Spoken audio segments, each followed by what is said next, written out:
Bom dia, boa tarde, pessoal, né? Afinal de contas, a gente nunca sabe, né? Esse horário do almoço, né? Para quem ainda não almoçou é bom dia, para quem já almoçou, boa tarde, tá? Aproveitando, meu nome é Murilo Barbosa. Eu vou me descrever aqui um pouquinho. Eu tenho a pele branca, cabelos curtos, uso óculos, estou com uma camiseta rosa, uma calça preta e sapatos pretos. E gostaria de aproveitar e dar meus parabéns por essa iniciativa de tradução em Libras que a Campus fez. Isso é maravilhoso, tá? É uma maneira das pessoas se conectarem aos nossos conteúdos, né? E a gente ter uma Campus cada vez mais inclusiva, tá? Bom, essa capa maravilhosa aqui da minha apresentação, eu quero falar com vocês um pouquinho de vendas para programadores, mas com certeza essa aqui não é a capa da minha apresentação. Eu quero que vocês guardem bem essa imagem aqui, né? Essa mão robótica, a Mari, né? Esse gatinho branquinho aqui, a logo da Campus Party ali. Levem isso em consideração durante a nossa apresentação. Agora eu vou pegar o passador de slide, né? Para a gente começar de fato. Bom, pessoal, eu trabalho numa empresa chamada Working Ideas, eu sou gerente de produtos digitais. A minha função, ela está entre o programador, que conhece do código, conhece da tecnologia, sabe o que ele tem que fazer, e o cliente. Então, sou eu que discuto com o cliente o que ele deseja fazer, quais são os seus objetivos, né, produzindo aquele software. Então, eu fico no meio desse caminho aí, além, é claro, das minhas funções executivas dentro da empresa, tá? E isso tem muita relação com vendas, que no final das contas, grande parte da venda do software acaba ficando nesse discurso, nessa conversa. E hoje eu quero compartilhar um pouquinho dessa experiência com vocês, tá? O meu contato no LinkedIn está aqui, o meu e-mail, caso vocês queiram se conectar comigo, tá bom? Não está passando.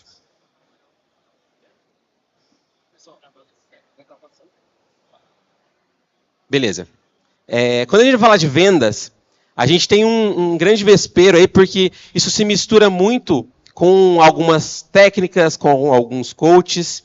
Como a minha experiência é de estar sentado aí no mesmo lugar que vocês, essa aqui é a minha quarta ou quinta campus, não sei.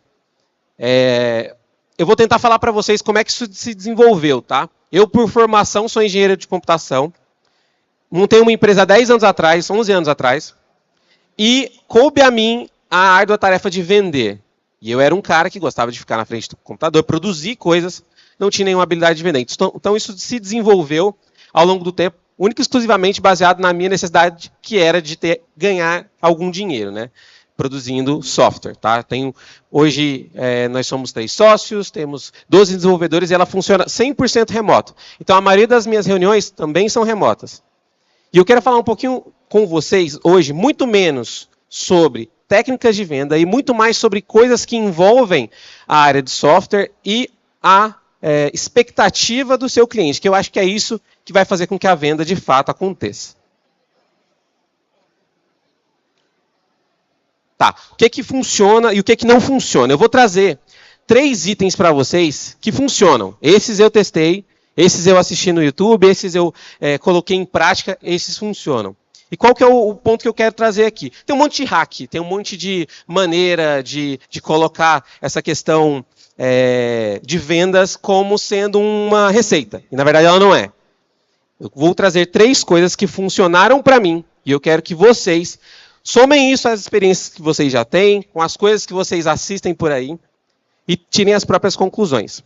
Para mim, existem 3 pontos muito importantes para poder se vender software, independente do nível e do grau que você está vendendo, seja para uma grande empresa, seja para uma fintech, ou até mesmo para um cara que quer colocar um software que ele quer desenvolver do zero na empresa dele. Tá? O primeiro item é comunicação.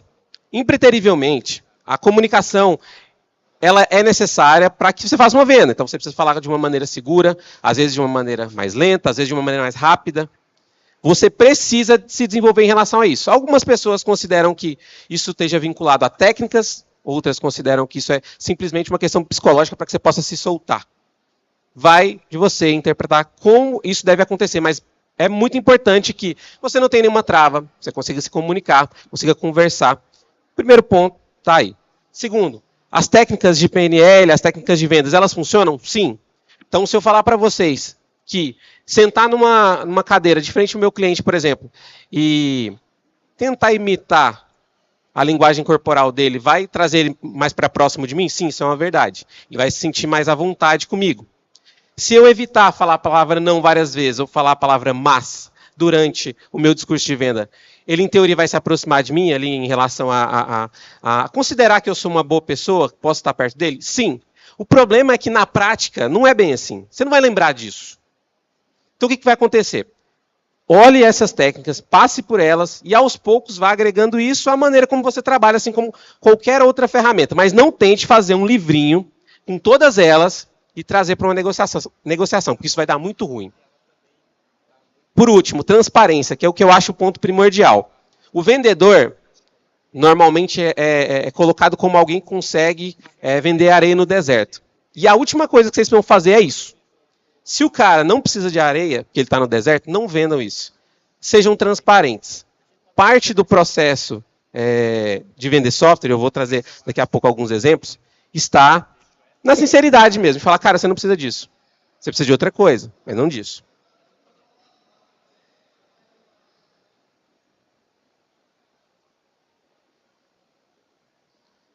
Beleza, vamos falar da comunicação. Falar bem exige técnica? Vocês acham que exige técnica? Exige técnica. Nem eu estou falando bem.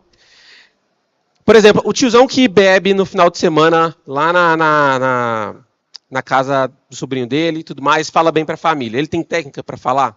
Ele tomou um goró ali, não está sabendo muito o que ele está dizendo, mas ele tem alguma técnica? Tem. Ele não fez um curso para oratória, ele simplesmente está ali falando.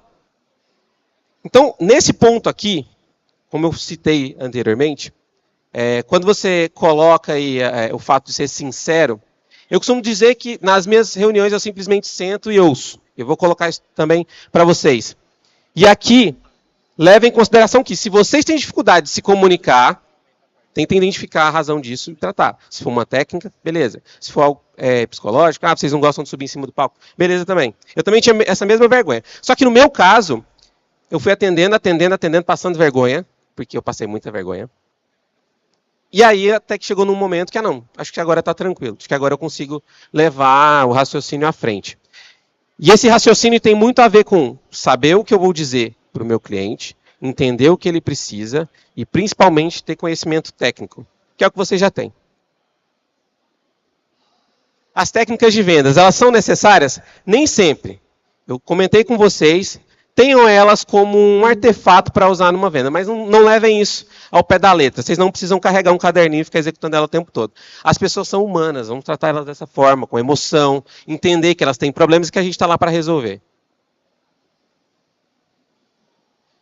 Transparência, seja sincero, seja muito, muito, muito sincero na hora de definir se você quer ou não fazer negócio com aquele cara, porque ele tem uma expectativa de negócio. Ele quer implementar um software para melhorar um processo, ele quer ganhar mais dinheiro, ele quer resolver um problema.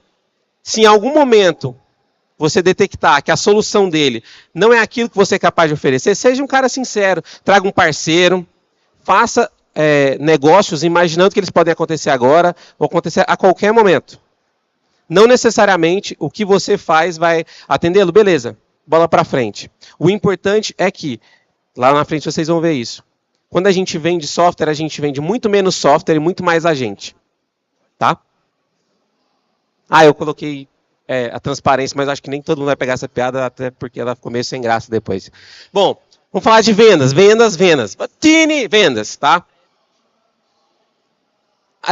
Venda é mais ou menos um processo como esse daqui, tá? Começa como um programa do Rodrigo Faro, vai dar namoro, rola aquela aproximação, do nada vira uma batalha de rap. E aí você está começando a discutir com o cliente a respeito do modelo de negócio dele, você está começando a entender que talvez ele precise fazer mudanças, e com certeza ele não vai fazer essas mudanças. Do nada vira uma dança de forró, vocês entram em sintonia. E aí, ao mesmo tempo que isso tudo se encaminha para uma venda fechada, vira uma verdadeira batalha de war, um jogo de tabuleiro. E então a gente consegue fechar alguma coisa. E por que a gente passa por todo esse ciclo? Porque eu preciso discutir, eu preciso entender, mas principalmente eu preciso ouvir. E esse é o principal. Se eu puder deixar uma lição para vocês, é essa. Ouçam, prestem muita atenção, porque o cliente, ele já comprou da gente quando ele chama a gente para conversar, tá? Ele já comprou da gente.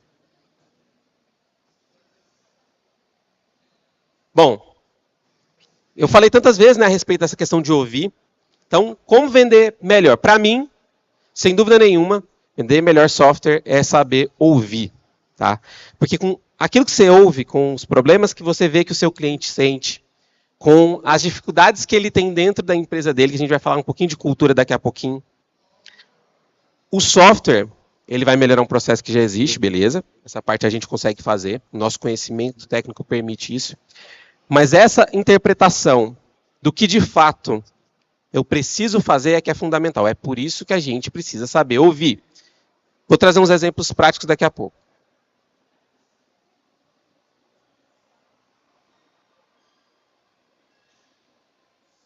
Tá, vamos lá. Quando a ideia chega para um desenvolvedor, contando num cenário onde a gente é convidado, ou como equipe, ou como um desenvolvedor individual para desenvolver uma solução, ela vem toda cheia de um monte de coisas, um monte de preconceitos, um monte de ideias erradas. Ah, eu quero fazer o meu sistema de faturamento com blockchain. Ah, não, mas por que com blockchain? Não, porque blockchain é um negócio que está todo mundo falando. Não faz muito sentido. Então é nossa função de desenvolvedor deixar isso limpinho, deixar isso bonitinho, bem apresentável. Então é nossa função destrinchar o que está na cabeça do cliente.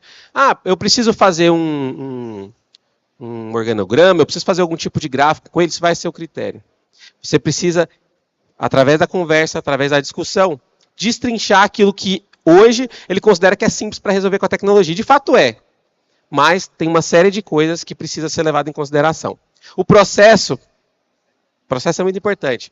Quando a gente entra e o nosso produto melhora o processo dele, a gente não pode ignorar tudo que estava para trás. Então, não posso simplesmente acreditar que a solução de um software vai vir e vai mudar completamente o modelo de negócio do meu cliente, porque eu vou acabar prejudicando ele ao invés de ajudar. Então, desenvolver o processo dele faz parte de reconhecer o que havia antes e levar isso em consideração. E, por último, o modelo de negócio, o cliente vai abraçar isso e fazer com que nada disso mude. Para ele já funciona, ele já ganha dinheiro com isso. Então, aqui, a gente tem que ser muito sutil na hora de sugerir coisas, na hora de colocar ajustes para que ele tenha o resultado que ele espera da gente.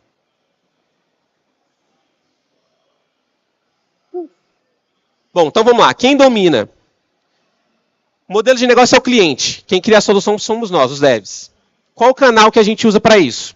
Os códigos. Qual que é o resultado? É qualquer coisa que ele me pedir. Qualquer peça de software que ele me pedir. Seja uma integração, seja um sistema inteiro. Beleza. O que o dev vende? Ele vende a confecção de um software, né? Ele vende o tempo de desenvolvimento que ele vai atuar ali para fazer aquela solução. Mas como eu falei para vocês, no fim do dia, o que a gente vende é a gente mesmo. O que a gente vende é a gente mesmo. A solução que a gente vai fazer acaba ficando de maneira secundária, porque o que a gente vende é a nossa capacidade de realizá-la, e não ela em si. Tá? É por isso que você precisa ser um especialista. Você precisa ser o cara que esse cliente vai perguntar, independente do que ele perguntar, você tem que ser capaz de responder. Vocês vão ver que isso está muito menos ligado à área de tecnologia, a conteúdos mais específicos, e muito mais ligado a negócios. Tá? A negócios.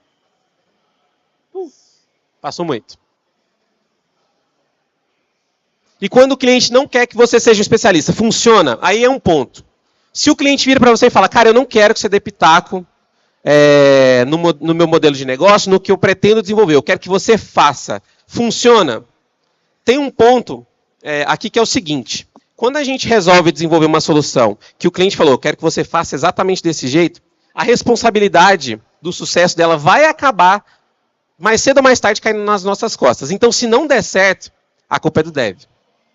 Nesse ponto, você tem que avaliar se vale a pena trazer esse projeto para o seu conjunto de projetos ali ou não, se você vai jogar isso para frente. Por quê? Quando o cliente não está aberto para discutir com você parte do projeto que é dele, então aí tem algum problema. Tá? Mas beleza, eu sou especialista, o cliente já topou, já quer as minhas dicas e agora? Nem sempre o que ele quer é o que ele precisa. Tá? Então, por exemplo, quando um cliente te liga e te fala assim, cara, eu preciso vender mais. Eu quero fazer uma loja virtual para vender mais. Por que tem que ser uma loja virtual? Vocês vão entender quando a gente falar dos 3 itens principais relacionados à interpretação do dev em relação ao projeto que eu já vou colocar aqui. Tá? Parte do que a gente faz, como eu falei, é ouvir. Então, se ele pede uma loja virtual porque ele quer vender mais, eu preciso entender qual é o processo por trás disso, qual a cultura por trás disso e se aquela loja vai resolver o problema dele. Porque se eu fizer e não resolver, a culpa é minha. Por mais que não seja, né, gente? Tá, vamos lá. Essa tríade aqui é muito importante, tá? Objetivo, cultura e tempo. Vou para o primeiro item. Objetivo. Eu acho que eu passei um. Não, passei não. Objetivo. O que ele realmente quer? O que ele realmente quer? Ele quer vingar o clã dele ou ele quer só uma amizade? Quando o cliente, nesse caso, me pede uma loja virtual para vender mais, a primeira coisa que eu pergunto para ele é, tá, me conta como é que você vende hoje. Hoje, ele responde. Eu tenho 10 vendedoras e essas 10 vendedoras vendem pelo WhatsApp. Ah, bacana. Você vende muito lá? Vendo. Beleza. Se esse cara lança a loja virtual dele, o que vai acontecer? Ele está automatizando um processo cujo sucesso dele está vinculado ao fato de ser manual. Ah, os meus clientes entram em contato, as minhas vendedoras são ótimas. Elas vão lá, atuam como consultoras, falam qual é o melhor modelo, tiram várias fotos. Quando você monta uma loja virtual, você mata isso. Elas podem existir paralelamente? Podem. Só que ele tem que entender a responsabilidade de colocar um software desse no ar. As pessoas vão ver uma loja e vão ver ali pelo Zap. Onde eu vou querer comprar? E se o canal mais fácil para elas for o WhatsApp? O que vai acontecer com a loja? Ele investiu num projeto que não necessariamente vai dar certo. Então ele precisa se preparar para adquirir um software como esse. Fazer a gente faz? Faz. Mas e aí? Qual é o objetivo dele no frigir dos ovos? É vender mais? Então talvez acelerar ou melhorar o processo da vendedora seja muito mais produtivo. Cultura. Aqui eu coloquei a cena do filme das Meninas Malvadas, porque o que acontece? Existem coisas que acontecem numa empresa que são só da empresa. Isso também precisa ser levado em conta. Por exemplo, o estoquista, que ele tem o costume, por um desejo pessoal, de colocar todos os produtos sempre à direita, e deixa as prateleiras à esquerda sempre vazias. Isso é um costume desse cara, uma cultura. Pode ser mudado? Não sei. Mas quando a gente pensa em peça de software, quanto menos a gente invadir essa área aqui, melhor. Quanto mais eu pegar um processo e tentar mantê-lo como está, fazendo pequenos ajustes para melhorar, melhor. Porque mudar a cultura, mudar comportamento é a coisa mais cara. O iFood hoje ele tem grande parte do mercado, porque ao longo do tempo ele investiu muita grana para mudar o nosso comportamento. Então hoje, para um concorrente tentar ocupar esse lugar é muito difícil. Por último, tempo. Quando a gente pensa num projeto de 3 meses de dev, quando ele sair, ele está 3 meses atrasado. Porque a ideia que o cliente teve agora pode não ser tão boa daqui a 3 meses. Quando a pandemia veio, o que era planejado para janeiro não valeu para abril, maio. Isso significa o quê? Quanto menos a gente esticar esse projeto, deixar ele mais curto, para que ele possa ser lançado logo e a resposta venha ali do mercado, venham, enfim, dos utilizadores, melhor. Porque é isso que vai fazer a gente saber qual que é o passo seguinte.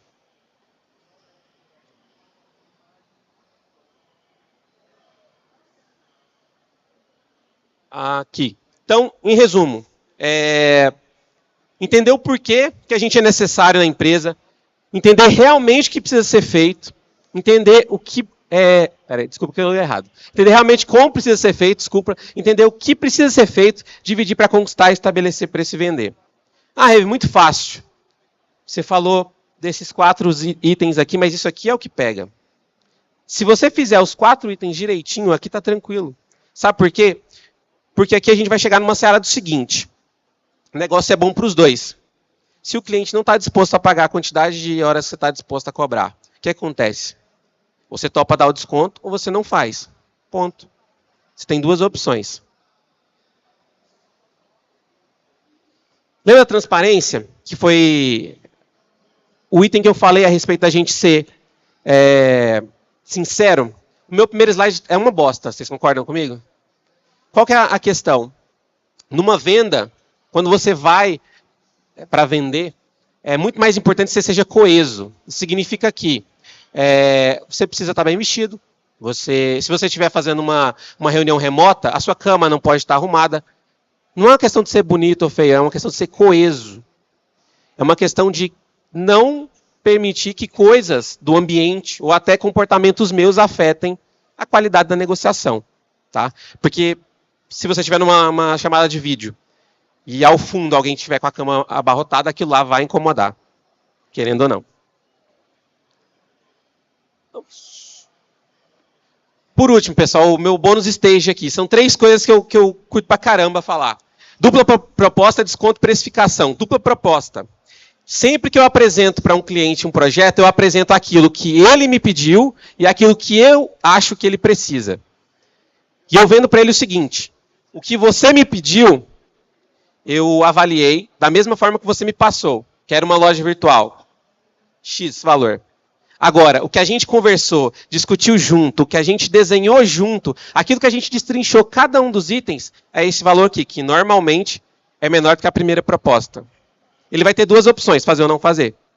Normalmente, com essas 2 opções em mãos, ele vai ver que a proposta que você trouxe, porque afinal de contas você é o especialista, é melhor. Nós somos o médico do nosso cliente. Ele tem um problema e a gente está lá para resolver. Por fim, desconto. Eu, particularmente, nas minhas negociações, dou 0 desconto. Por quê? Eu acredito que, quando eu sento com o cliente e faço a avaliação, nós fizemos a melhor avaliação possível. E quando ele me chamou, eu fui transparente. Eu falei exatamente para ele os meus custos e exatamente como a gente iria fazer.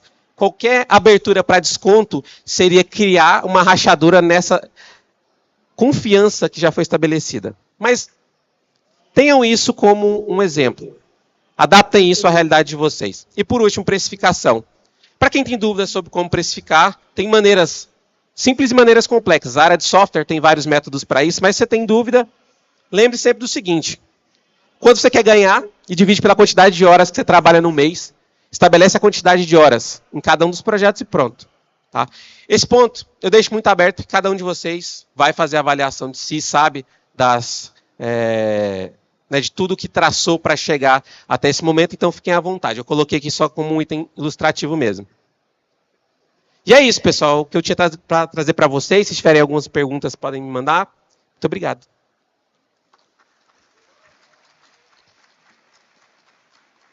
Viram? Eu continuo campuseiro com vergonha do mesmo jeito, viu, gente? Isso aqui, para mim, é desafiador.